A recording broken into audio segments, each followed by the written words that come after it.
আহলে হক বুঝতে পেরেছে আমরা যারা হকের পক্ষে কথা বলি, আমরা যারা সত্যের পক্ষে কথা বলি, আমরা যারা কোরআন সুন্নাহর পক্ষে কথা বলি, আমরা যারা জালেমের বিরুদ্ধে কথা বলি, আমাদের জন্য কারবালায়ও পানি নাই, কারাগারেও পানি নাই। বলেন ঠিক কিনা বলেন?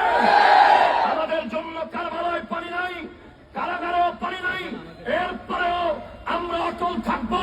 আমরা পানি এখানে না পেলেও কারবালার পানি যদিও কিছুক্ষণের জন্য মালিক আলাইয়াজিদের ছিল, কারাগারের পানির মালিক কিছুক্ষণের জন্য আমার ভাই পুলিশ ভাইয়েরা ছিল, কিন্তু হাউজে কাউসারের পানি তো আমার নবীর হাতে থাকবে।